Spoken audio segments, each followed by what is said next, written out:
ये public procurement order 2017 में कुछ अमेंडमेंट लाया गया है और इसमें जो है जो लोकल चीज़ें होंगी उसको ज़्यादा हम प्रमोट करेंगे और लोकल फॉर वोकल की जैसे जो चीज़ें प्रमोट हो रही हैं वैसे ही यहाँ पे भी क्लास 1 और क्लास 2 के में जो है इसमें सप्लायर्स होते हैं, जिसमें क्लास 1 में 50% जो सप्लाई होती है वो लोकल कंटेंट होता है और क्लास 2 में 20 to 50% जो सप्लाई होती है वो लोकल होती है। लोकल कंटेंट क्या होता है? लोकल कंटेंट वो होता है जिसमें जो इम्पोर्टेड कंटेंट है, जो इम्पोर्टेड कंटेंट है वो कम यूज किया जाता है, प्रोपोर्शन जो है उसका कम होता है, उसको लोकल कंटेंट हम कहते हैं, यानी कि यहीं का जो है वो बना हुआ। जो फॉरेन के ब्रांड्स हैं, unreasonable technical specification brands models हैं, उसको हम रेस्ट्रिक्ट करेंगे और अपने प्रोडक्ट को जो है अप्रूवल देंगे। Countries which do not allow Indian company, जो इंडियन कंपनीज को अलाउ नहीं कर रहा है उनके भी प्रोडक्ट को हम अलाउ नहीं करेंगे, एक्सेप्ट कुछ चीज़ों में जो कि हमारी डिपार्टमेंट जो है उसे पब्लिश करेगी।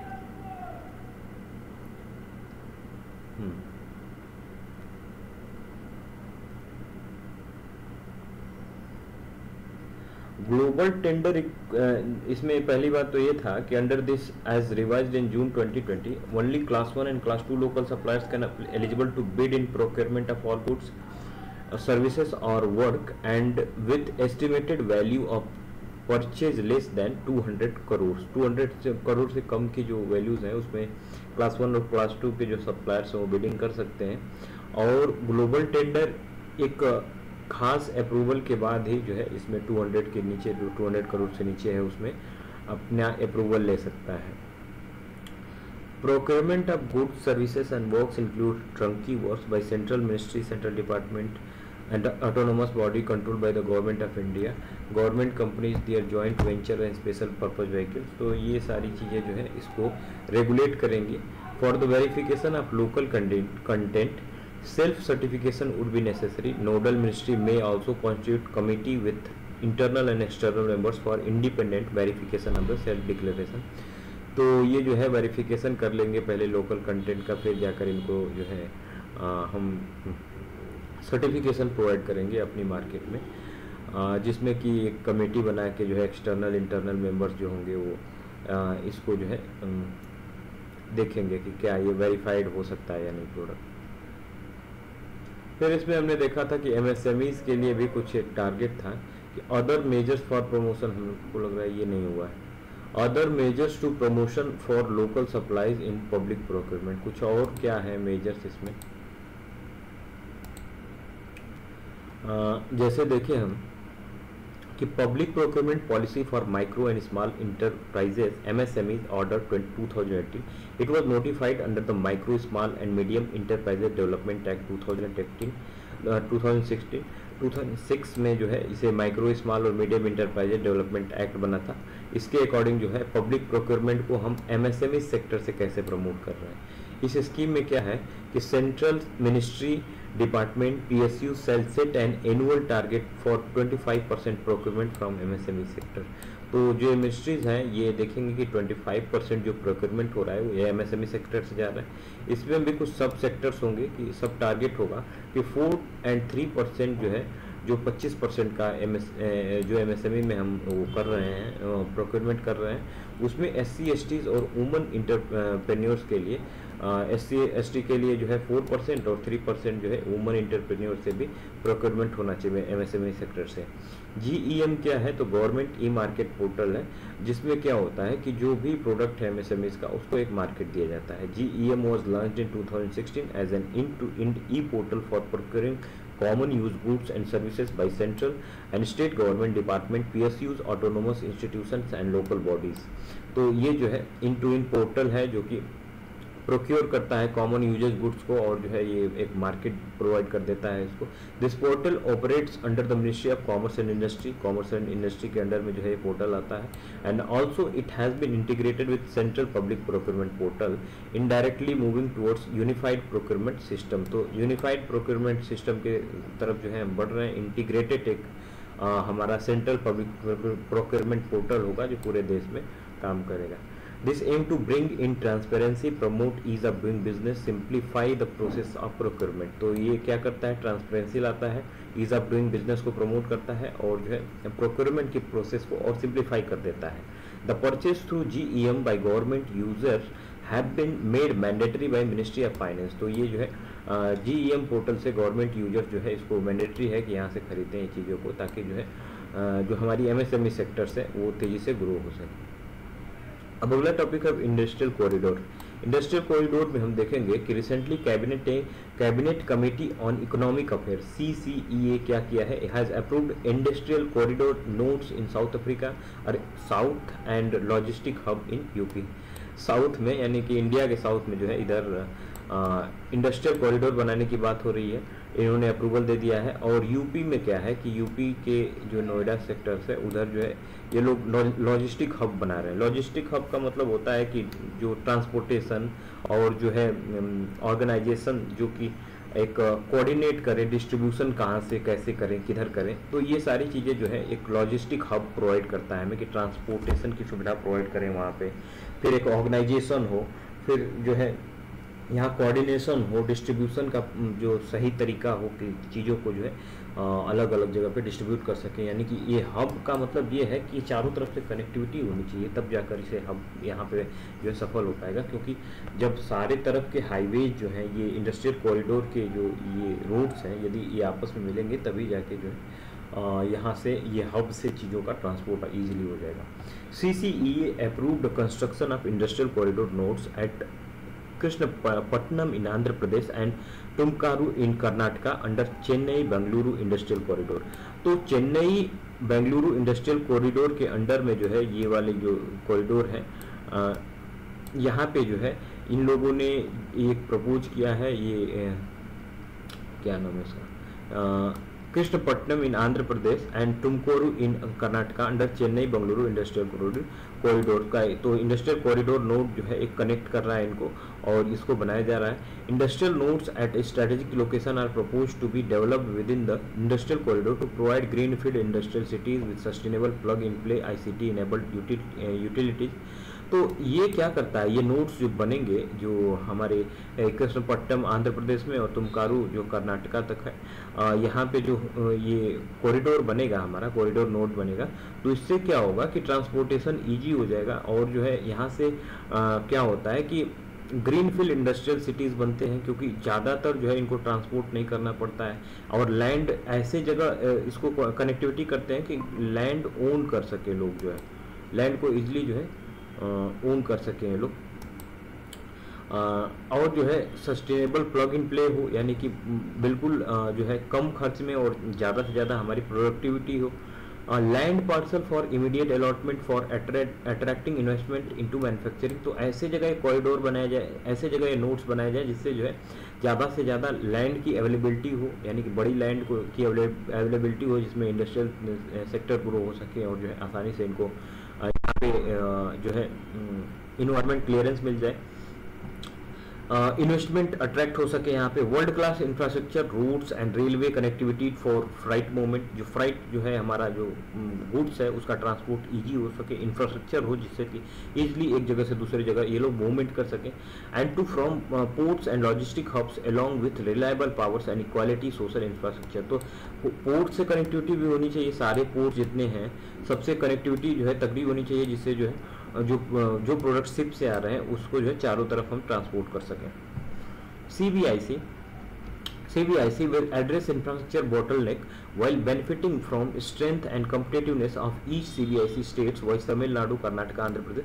तो इनका काम है कि जो नैरोनेस है, जो रूट्स हैं वो नैरो हैं, यदि जो है वहाँ प्रॉब्लम हो रही है, बॉटलनेक है, तो क्या है कि वहाँ पे डेवलप किया जाए और उसको जो है नैरो को ब्रॉड किया जाए ताकि जो है प्रॉब्लम जो आ रही है इनको वो ना हो।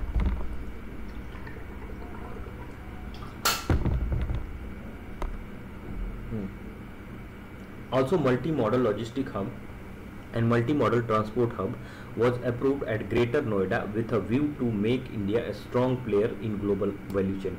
तो ये जो मल्टी मॉडल लॉजिस्टिक हब बनाया जा रहा है जो ये उत्तर प्रदेश में इसको मिला हुआ है, नोएडा में, ग्रेटर नोएडा में इसको अप्रूवल मिला है। ये एक हब बनेगा ट्रांसपोर्ट के लिए, क्योंकि यहाँ पे लॉजिस्टिक जो चीज़ें होंगी उपलब्ध होंगी तो यहाँ से चारों तरफ जो है चीज़ों को डिस्ट्रीब्यूट किया जा सकता है, ट्रांसपोर्ट कर दिया जा सकता है। एक अच्छा कोऑर्डिनेशन होगा अलग अलग एरिया से, जिससे कि जो है प्रोडक्ट्स का सही जो है डिस्ट्रीब्यूशन हो सके। तो ये जो है मल्टी मॉडल जो है एक हब बनाया जा रहा है, लॉजिस्टिक हब बनाया जा रहा है ग्रेटर नोएडा यूपी में। अब इसमें कुछ जो है इंडस्ट्रियल कॉरिडोर्स हैं, जैसे दिल्ली से मुंबई तक के लिए इंडस्ट्रियल कॉरिडोर ये रेड वाला है, ये दिल्ली से मुंबई इंडस्ट्रियल कॉरिडोर है। फिर इसके बाद जो है ये हल्का ब्राउन है, ये वाला, एक मिनट,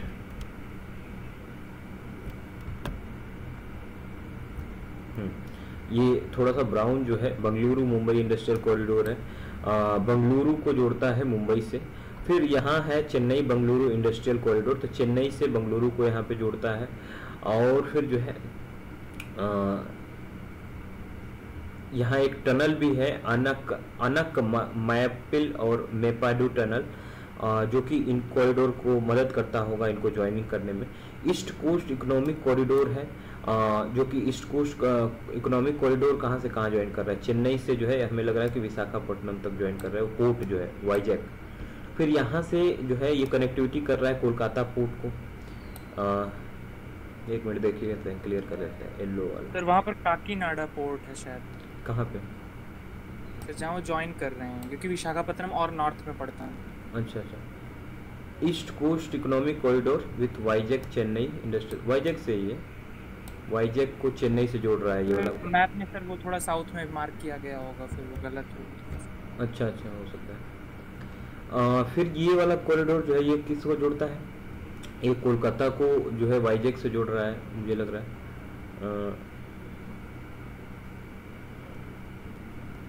क्या कलर है इसका? हाँ सर सही है। और जो है ये जोड़ रहा है अपने बिल्कुल जो है अटल टनल जो ऊपर तक ये जम्मू तक जो बना हुआ है, इसको जोड़ रहा है कोलकाता से। अमृतसर कोलकाता इंडस्ट्रियल कॉरिडोर ये ग्रीन वाला है, जिसमें अटल टनल को भी इन्होंने जोड़ दिया है। और जो है ये बिल्कुल जम्मू तक जो है इसकी कनेक्टिविटी हो रही है, हिमाचल से जम्मू। तो अटल टनल किस पास में है भाई,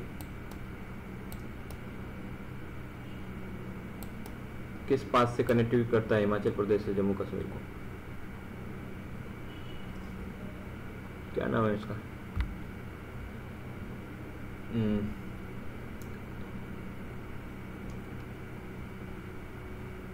चलिए आगे देखते हैं। प्रोडक्शन लिंक्ड इंसेंटिव स्कीम क्या है? प्रोडक्शन लिंक्ड इंसेंटिव स्कीम्स क्या है? तो जो प्रोडक्शन कर रही हैं चीज़ें, अगर हमारे यहाँ प्रोडक्शन हो रहा है जिस चीज़ का, और उसका कॉस्ट जो है बाहर की जो इम्पोर्टेड प्रोडक्ट हैं, जो वही प्रोडक्ट जो हमारे कंट्री में हमारे लोकली जो प्रोडक्ट मैन्युफैक्चर किया जा रहा है और बाहर से जो मंगाया जा रहा है, उन दोनों प्रोडक्ट्स को प्रोडक्ट्स के प्राइजेज में यदि डिफरेंस आता है तो हमारे यहाँ प्रोडक्शन लिंक्ड इंसेंटिव दिया जाता है, ताकि जो है लोकल जो प्रोडक्ट है उसको ज़्यादा से ज़्यादा हम लोग प्रमोट कर सकें। जैसे हमने इससे पहले जो है प्रोडक्शन लिंक्ड इंसेंटिव यानी कि PLI जो इलेक्ट्रिकल प्रोडक्ट्स हैं, जैसे कि मोबाइल चार्जर, मोबाइल फ़ोन्स और ये मोबाइल मैन्युफैक्चरिंग, तो इलेक्ट्रॉनिक्स कंपोनेंट में हमने दिया हुआ था। इसलिए दिया हुआ था कि हमारी मार्केट जो है चाइनीज़ इन प्रोडक्ट से बिल्कुल भरी हुई थी। अब चाइनीज प्रोडक्ट जो है काफ़ी सस्ते चीप जो है चार्जर्स और मोबाइल फ़ोन्स हमें प्रोवाइड कर देते हैं, जिसके कारण हमारे यहाँ बनी मोबाइल फ़ोन्स और जो चार्जर या फिर जो भी पिन एडाप्टर जो भी बन रहे हैं वो महंगे होते हैं। तो महंगे हो रहे हैं तो हमारे प्रोडक्ट को कोई ख़रीदेगा नहीं, हमारे प्रोडक्ट को कोई ख़रीदेगा नहीं, तो जो है एक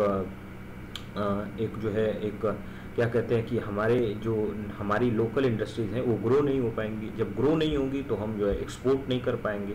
जब एक्सपोर्ट नहीं कर पाएंगे तो हमारा बैलेंस ऑफ पेमेंट ख़राब होगा, बैलेंस ऑफ ट्रेड ख़राब होगा, बैलेंस ऑफ ट्रेड ख़राब होगा तो फॉरेन एक्सचेंज हमारा ख़राब हो जाएगा, फॉरेन एक्सचेंज ख़राब हो जाएगा तो बाहर के लोग हमें जो है कुछ एक्सटर्नल कॉमर्शियल बोरोइंग हम नहीं कर पाएंगे, जो भी बोरोइंग हम कर रहे हैं। अब बोरोइंग नहीं कर पाएंगे तो हमारी कंट्री डेवलप नहीं कर पाएगी, हम डेवलपिंग रह जाएंगे। ठीक है, तो प्रोडक्शन लिंक्ड इंसेंटिव स्कीम को देखें तो recently government had announced addition of 10 sectors of the product linked incentive scheme.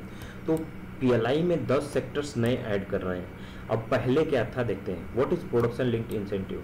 Production linked incentives refers to a rebate given to producers. This rebate is calculated as a certain percentage of sales of the producer. Sales referred in it can be total sales or incremental sales. तो जो भी sales हो रहे हैं India में और जो local production हो रहा है यहाँ पे, उसको रीबेट किया जाए ताकि जो है उसके कॉस्ट, जो प्रोडक्ट का कॉस्ट है वो कम से कम पड़े और लोग जो है आसानी से उसे खरीद सकें जो है लो कॉस्ट पे। 1 मिनट रुक जाएगा, मेरा फ़ोन आ रहा है।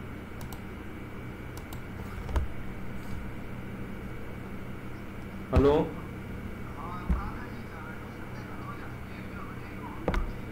हाँ, हम्म, हम्म,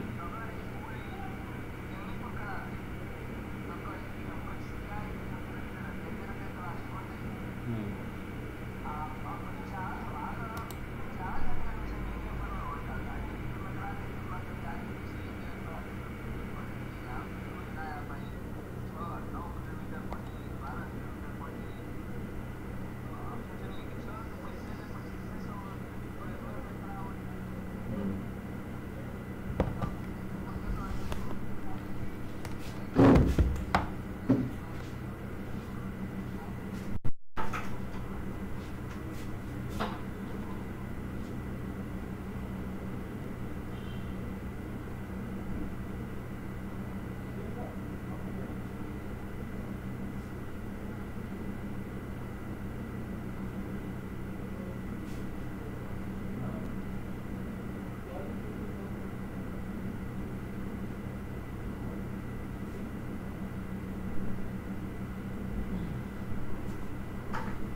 हाँ भैया, आवाज आ रही है?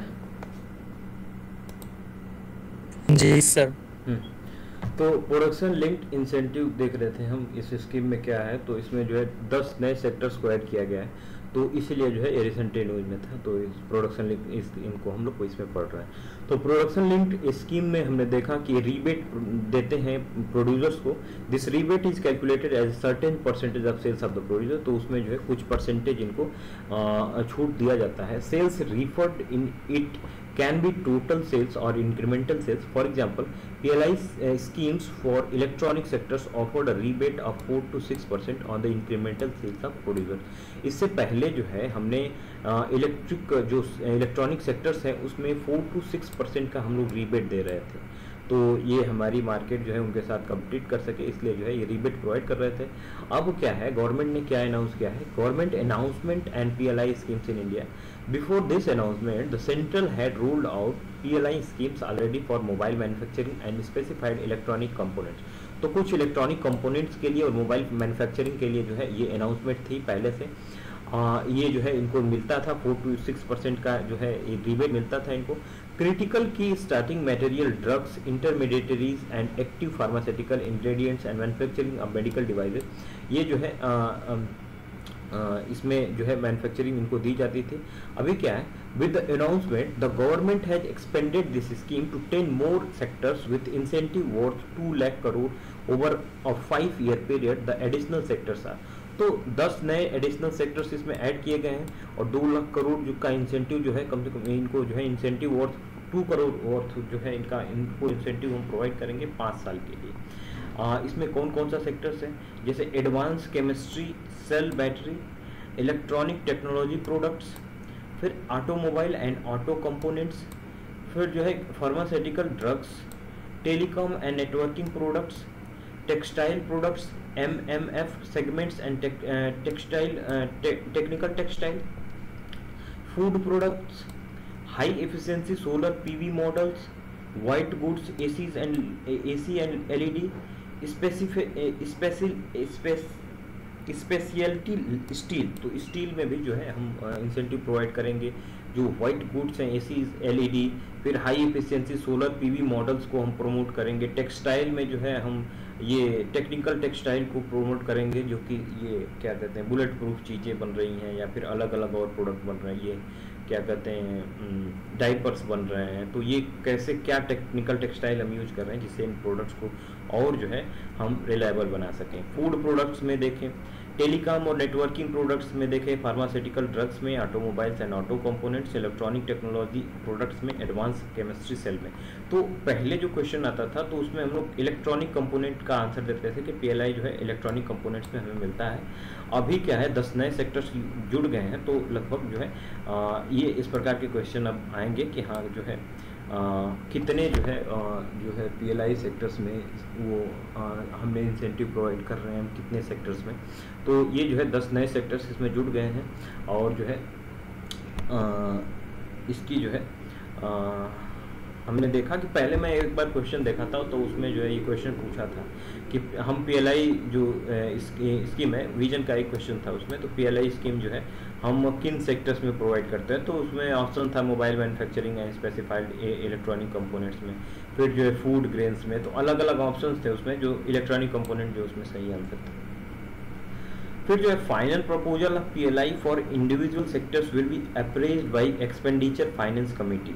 तो फाइनल प्रपोजल पीएलआई के लिए जो है इंडिविजुअल सेक्टर के लिए अप्रेज्ड होगा एक्सपेंडिचर फाइनेंस कमेटी द्वारा and approval by the cabinet, saving if any from one PLI scheme of an approved sector can be utilized to fund that of another approved sectors।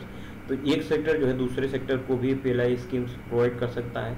Any new sector for PLI will require fresh approval of the cabinet, cabinet से नया approval लेना पड़ेगा जो नई requirement आ रहा है। तो with regard to nature of the scheme the following can be cited as key features of PLI scheme. तो की फीचर्स क्या होगा पीएलआई स्कीम का, ये देखते हैं। The scheme is outcome based, which means that incentive will be disbursed only after production has taken place। तो ऐसा नहीं कि प्रोडक्शन होने से पहले ही जो है ना इंसेंटिव प्रोवाइड कर दिया है जिससे जो है उसको कम लागत लगे। हम जो है प्रोडक्ट जब बन जा रहा है वो बिल्कुल मार्केट में आने वाला है, तो उस समय जो है प्रोडक्शन उसका हो जा रहा है, तब जाकर जो है हम उसको इंसेंटिव प्रोवाइड कर रहे हैं। The calculation of incentive is based on incremental production at a high rate of growth। तो ये जो है कैलकुलेशन जो होगा इस पे इंसेंटिव जो प्रोवाइड किया जाएगा, ये देखा जाएगा कि इंक्रीमेंटल प्रोडक्शन कितना हो रहा है इसका, उसके हिसाब से जो है हम यहाँ पे इंसेंटिव प्रोवाइड करेंगे। The scheme focuses on size and scale bye selecting those players who can deliver on volume. Volume जिसका ज़्यादा होगा उसको ज़्यादा इंसेंटिव मिलेगा। फोकस करेंगे ये लोग साइज और स्केल पे, जो भी एक कंपनी है, इंडस्ट्री है। The selection of sectors covering cutting edge technology, sectors for integration with global value chain, फिर जो है job creating sectors closely link to the rural economy is highly calibrated. तो ये जो सेक्टर्स हैं इनमें जो है इन सेक्टर्स को ज़्यादा कवरिंग दी जाएगी। और जो है जैसे कि ये अगर रूरल इकोनॉमी को जो है प्रमोट कर रहा है, या फिर जो है रूरल इकोनॉमी को यदि ये प्रमोट कर रहा है, या फिर जो है जॉब क्रिएटिंग सेक्टर्स है, यानी कि ऐसा सेक्टर जो कि बहुत सारे लोगों को एम्प्लॉयमेंट दे रहा है, उस सेक्टर को हम टारगेट करेंगे ज़्यादा से ज़्यादा। फिर जो है ग्लोबल वैल्यू चेन की जो कनेक्टिविटी है, ग्लोबली जो है हम कनेक्टिविटी बढ़ा रहे हैं, उस जो है प्रोडक्ट को हम जो है ज़्यादा जो है प्रोवाइड करेंगे। फिर इसके बाद क्या है कि कटिंग एज टेक्नोलॉजी। तो कटिंग एज टेक्नोलॉजी का मतलब है कि बिल्कुल जो बिगनिंग से जो टेक्नोलॉजी एकदम बिल्कुल शुरू हुई है, रीसेंट की एकदम एडवांसमेंट लेवल पे है, उन टेक्नोलॉजीज को जो है हम प्रमोट करेंगे ज़्यादा से ज़्यादा। तो इन सेक्टर्स का सिलेक्शन जो है हम मेजर तरीके से इन सेक्टर्स को ज़्यादा से ज़्यादा हम सेलेक्ट करेंगे इन पीएलआई स्कीम्स के लिए। Also the design of earlier PLI schemes for electronics is such that it is compatible with world trade organization committee. तो ये कम्पिटेबल था WTO के साथ जो पीएलआई स्कीम हम इलेक्ट्रॉनिक्स में दे रहे थे इससे पहले। As the quantum of support is not directly link to export और वैल्यू एडिशन। तो जो है वर्ल्ड ट्रेड ऑर्गेनाइजेशन कमिटमेंट जो भी है उसके साथ हम कंपेटेबल थे, उसके साथ जो है हमने वो किया था, इससे जो है हम इसको फॉलो कर रहे थे। As the quantum support is not directly link to export और वैल्यू एडिशन। तो इसमें क्या है कि क्वांटम सपोर्ट यदि हम करते हैं, डायरेक्टली लिंक करते हैं इसको एक्सपोर्ट और वैल्यू एडिशन से, तो इसमें WTO की कंप्लायंसेस नहीं लगते हैं। जैसे कि क्या होता है कि WTO किसी सेक्टर्स में ये कहता है कि आप उसमें जो है ये इतने % से ज़्यादा आप सब्सिडी नहीं प्रोवाइड कर सकते हैं। तो इंसेंटिव जो प्रोवाइड हो रहा है ये PLI स्कीम से, वो भी तो एक तरह का सब्सिडी ही है। तो ये जो है WTO एक खास पर्टिकुलर इसमें कुछ सेक्टर्स के लिए वो बना रखा है, लेकिन ये डायरेक्टली लिंक नहीं होता है जो हम इंसेंटिव प्रोवाइड कर रहे हैं, क्योंकि हम लोग जो क्या कर रहे हैं इसको सपोर्ट कर रहे हैं, is not directly link to export और वैल्यू एडिशन। तो हम वैल्यू के एडिशन में या फिर एक्सपोर्ट में जो है ये जो है डायरेक्टली हम इसको सब्सिडी नहीं प्रोवाइड कर रहे हैं, इनसे अलग हम सब्सिडी प्रोवाइड कर रहे हैं, इसलिए WTO की कैटेगरी में नहीं आएगा कि वो जो है हमें रोक सके। MSME सेक्टर्स देखें तो micro small and medium enterprises होता है in India are classified as for composite criteria based on investment in plant and machinery equipment and annual turnover see table. तो इसमें क्या है कि हम माइक्रो स्मॉल और मीडियम 3 तरह की इंडस्ट्रीज को क्लासिफाई करते हैं, अलग अलग करते हैं। अब इनको अलग अलग करने के लिए जो है हमने एक क्राइटेरिया बना रखा है कि इतने करोड़ से इतने करोड़ के बीच में रहेगा तो उसको माइक्रो कहेंगे। जो भी टर्नओवर है इनका एनुअल टर्नओवर, लाभ नहीं, जो है इन्वेस्टमेंट या फिर जो है प्रॉफिट नहीं, टर्नओवर टोटल क्या हो रहा है। तो माइक्रो यदि हम माइक्रो इंडस्ट्रीज बताएं तो इनका टर्नओवर यदि 1 करोड़ से 5 करोड़ के बीच में है तो वो क्या कहेंगे, हम लोग माइक्रो इंडस्ट्रीज कहेंगे। स्मॉल इंडस्ट्रीज किसको कहेंगे, जिसमें 10 करोड़ से 50 करोड़ के बीच में एनुअल टर्नओवर है, उसको स्मॉल इंडस्ट्रीज बोलेंगे हम। मीडियम इंडस्ट्रीज किसे कहेंगे भाई, ये वो होंगी जो 50 करोड़ से 250 करोड़ के बीच में होंगी। तो ऐसे इंडस्ट्रीज को मीडियम, स्मॉल और माइक्रो इंडस्ट्रीज कहेंगे। ये बहुत बार जो लॉकडाउन में हुआ है इसमें 2-3 बार चेंजेज हुए हैं, लेकिन ये फाइनल है मुझे लगता है, इसके बाद कोई चेंजेस नहीं हुआ है आई थिंक। फिर सिग्निफिकेंस ऑफ MSME सेक्टर्स देखें तो क्या सिग्निफिकेंस है MSME सेक्टर्स का, तो 55.8 million enterprises implying 124 million people. तो ये MSME सेक्टर्स क्या सिग्निफिकेंस है हमारे कंट्री में भाई, तो 55.8 मिलियन इंटरप्राइजेज जो है वो 124 मिलियन पीपल को एम्प्लॉय करते हैं। फिर account for 29% of India GDP, 29% of India GDP जो है हमें इससे मिलता है, एंड 45% ऑफ द एक्सपोर्ट्स। तो जो एक्सपोर्ट है उसमें जो है 45% हम MSME सेक्टर से जो है वो करते हैं। इनकम एगुमेंटेशन, तो इनकम एगुमेंटेशन हम देखते हैं कि हमारे जो इनकम है वो कहाँ से जो है सबसे ज़्यादा जनरेट हो रहा है, तो ये काफ़ी ज़्यादा MSME सेक्टर इसमें रोल प्ले करता है। फिर इसमें रूरल इंफ्रास्ट्रक्चर क्रिएट करने में काफ़ी मदद करता है ये। वुमन एम्पावरमेंट के लिए MSME सेक्टर्स जो है छोटे छोटे कुटीर उद्योग लगा के वुमन जो है अपना पापड़ सापड़ बना सकती हैं, जो भी बनाना है।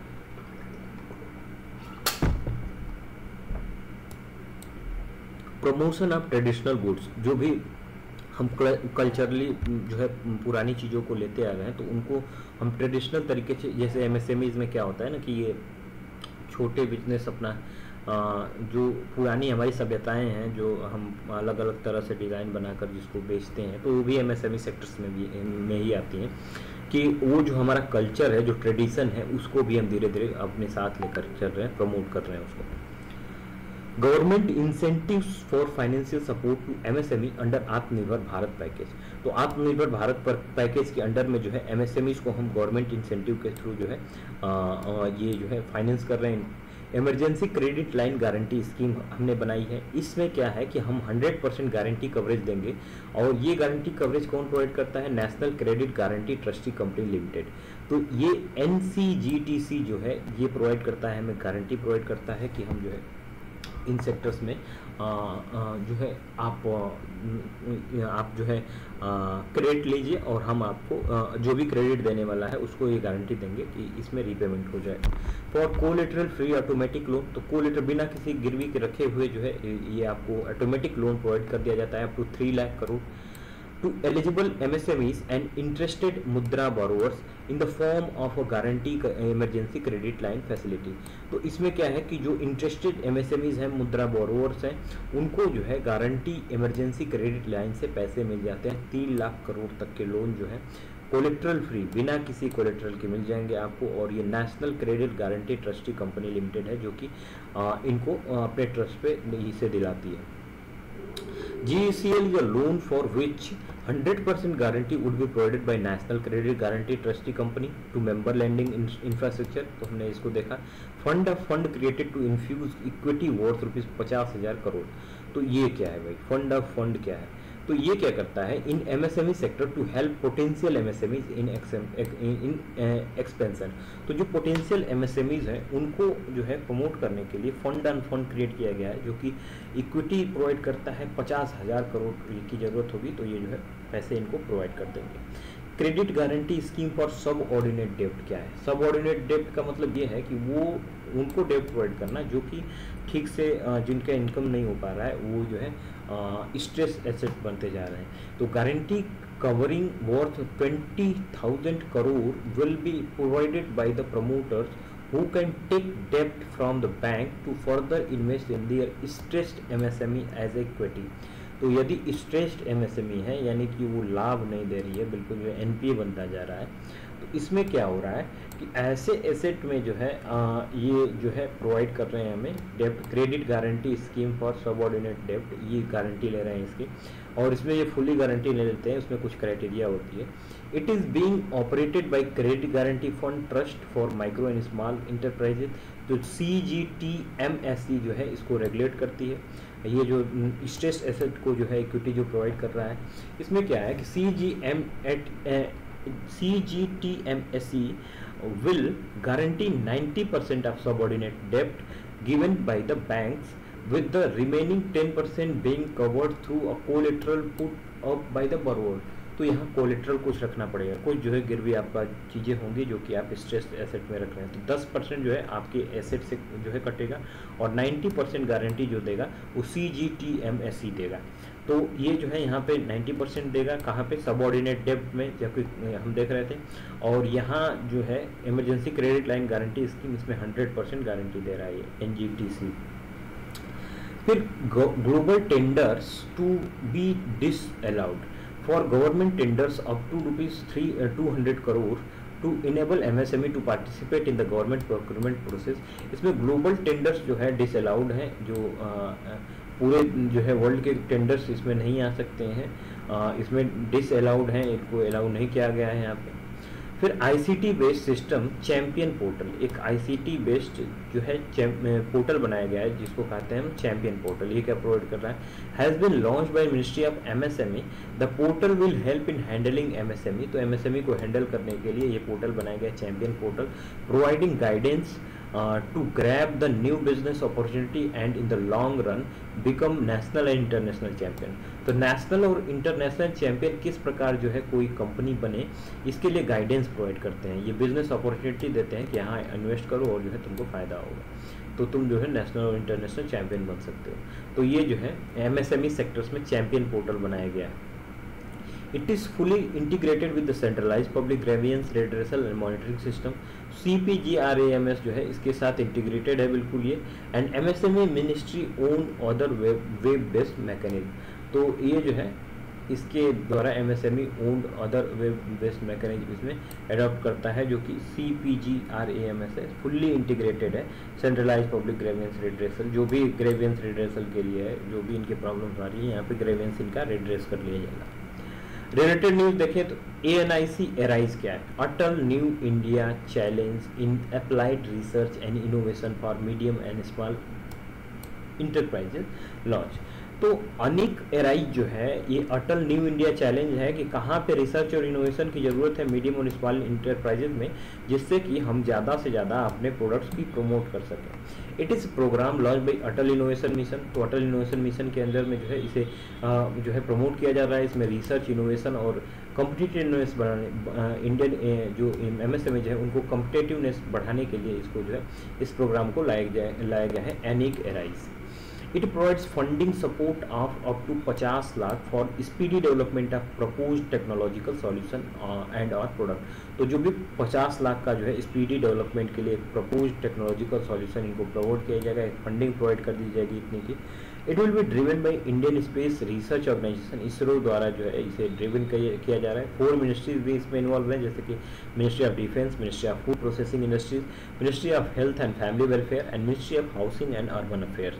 And associated industries. तो ये इंडस्ट्री जो है इसमें लगी हुई है कि कैसे जो है इनोवेट करें, क्या रिसर्च करके हम इसमें ला दें कि एमएसएमई जो है ज़्यादा से ज़्यादा प्रमोट हो सके।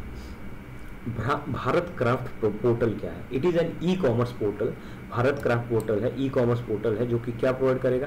प्लान्ड बाय जो है इसे बनाया गया है ministry of micro small medium enterprises द्वारा last year for marketing of products manufactured by MSME in the country.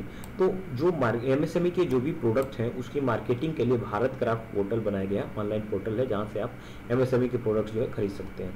However it is at to take off due to lack of business plan, the unavailability of technology partner and shortage of funds. तो यहाँ पे क्या है, ये to take of है, बिल्कुल ये अभी जो है पूरी तरह से तैयार नहीं हुआ है, और जो है बिजनेस प्लान और अनअवेलेबिलिटी ऑफ टेक्नोलॉजी पार्टनर्स और जो स्टोरेज ऑफ फंड जो है इसकी प्रॉब्लम है, इसलिए जो है अभी ये पूरी तरह से लागू नहीं हो पाया है भारत क्राफ्ट पोर्टल। इसके बाद जो है टेक्सटाइल इंडस्ट्री इनिशिएटिव है, इसमें टेक्निकल टेक्सटाइल की बात हो रही है। तो क्या टेक्निकल टेक्सटाइल होता है, इसको आपको पता होना चाहिए, क्योंकि इससे क्वेश्चन आ गया था, हमें पता नहीं था कि टेक्निकल टेक्सटाइल क्या होता है। तो ये बहुत पहले जो है क्वेश्चन आ गया था टेक्निकल टेक्सटाइल से, तो वो मैंने गलत कर दिया था। तो ministry of textile 6 proposal to set up an export promotion council for technical textile. तो टेक्निकल टेक्सटाइल के लिए जो है ये लोग एक्सपोर्ट प्रमोशन काउंसिल बना रहे हैं, जिससे कि ज़्यादा से ज़्यादा इसका एक्सपोर्ट हो सके। इनका एम क्या है, अबाउट द न्यूज़ इसके बारे में देखें तो it aims to promote international trade of technical textile. जो भी यहाँ पर टेक्निकल टेक्सटाइल बन रहा है उसका जो है हम एक्सपोर्ट कर सके ज़्यादा से ज़्यादा। Currently most of the exporters of technical textile go through the EPCs for other products. तो इसके थ्रू जो है एक्सपोर्ट को ये लोग टेक्निकल टेक्सटाइल एक्सपोर्ट को जो है ये लोग बढ़ा रहे हैं। अब टेक्निकल जो है टेक्सटाइल होता क्या है, जैसे मेडिटेक में यदि देखें तो डाइपर्स होता है, sanitary napkins, disposable contact lens, फिर आर्टिफिशियल इम्प्लांट्स। मोबिल टेक में क्या है कि air bags, helmets, nylon tyre pods, airlines disposables, recycling, waste disposal, environmental protection, फिर wrapping fibrous, polyphen, woman sacks, फिर लेनू बैग्स, जूट सैक्स, फिर जो है bullet proof jackets, fire retardant apparel, high visibility clothing. तो जो मैंने question देखा था ना उसमें इसी में से जो है अलग अलग इसमें लिख दिया था कि बुलेट प्रूफ जैकेट, फिर जो है लिख दिया था कि एयरलाइन डिस्पोजेबल, तो फिर लिख लिया था जूट सैक्स। तो ये जो है क्या टेक्निकल टेक्सटाइल है? तो यही क्वेश्चन पूछा था। स्पोर्ट टेक में क्या है, sport net, artificial turf, parachute fabrics, tents, swim wear. फिर एग्रोटेक्स में है कि सैडेंट्स, fishing nets, mulch mats, anti hail nets. फिर ब्यूलटेक में है cotton canvas, tarpaulins, floors, wall covering, canopies. Clothtech में zip fasteners, garments, umbrella cloth, shoe laces. Geotech में है जियो ग्रिड्स, जियो नेट्स, जियो जो है कंपोजिट्स। होम टेक्स में है mattress and pillows, fillings, stuffed toys, blinds, carpets, conveyors belts. इंडल टेक में क्या है, conveyors belts, vehicle seats belts, bolting cloth. तो ये प्रोडक्ट जो है क्या कहलाते हैं, टेक्निकल टेक्सटाइल्स कहलाते हैं, जिसमें टेक्नोलॉजी का यूज है टेक्सटाइल्स में, तो उसको जो है टेक्निकल टेक्सटाइल कहते हैं। Dedicated EPC, Dedicated Export Promotion Council for Technical Textile is one of the component of the National Technical Textile Mission launched this year। तो ये जो है वन ऑफ द कंपोनेंट है कि जो है नेशनल टेक्निकल जो टेक्सटाइल मिशन है उसको ज़्यादा से ज़्यादा प्रोवाइड करें। अब नेशनल टेक्निकल टेक्सटाइल मिशन जो इसे लॉन्च किया है to position the country as a global leader in technical textile, हम ग्लोबल लीडर हो सके टेक्निकल टेक्सटाइल में। It aims at an average growth rate of 15 to 20% to increase the domestic market size of technical textile to 40 to 50 billion by the year 2024। तो इसका जो है M रखा गया है कि एवरेज ग्रोथ जो है हमारा 15 to 25% जो है इंक्रीज किया जाए इसको, और 40 to 50 बिलियन का हम जो है ट्रेड कर सके टेक्निकल टेक्सटाइल में 2024 तक। Technical textiles are textile manufacturers textile materials and products manufactured primarily for their technical performance, जो भी टेक्निकल परफॉर्मेंस जैसे हमने इसमें देखा, और यूज्ड इंडिविजुअली और as a component part of another product, तो या तो फिर इंडिविजुअली यूज होगा या फिर कहीं और जो है इस प्रोडक्ट को ऐड करेंगे। They have been divided into 12 major segment, see infographic. Technical textile, इसमें हमने देखा ना 12 पार्ट में इसको डिवाइड किया गया है।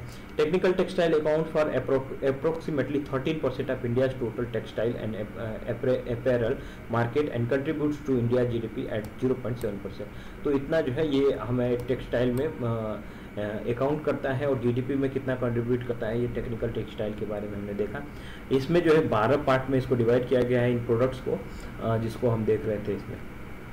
इंडस्ट्रियल स्टील इंडस्ट्रीज में क्या, और याद रखिएगा कि टेक्निकल टेक्सटाइल को पीएलआई स्कीम में डाला गया है, स्टील इंडस्ट्री को पीएलआई स्कीम में डाला गया है। तो ये जो है याद होना चाहिए कि इसको जो है प्रोडक्ट को प्रमोट करने की बातें हो रही हैं। अब जो है अगला ये टॉपिक स्टील इंडस्ट्री जो है हम अगले क्लास में देखेंगे। इसके बाद जो है कुछ टॉपिक और हैं, उसको हम बारी बारी से देख लेंगे, ठीक है। चलिए ठीक है, कल मिलते हैं। Thank you sir.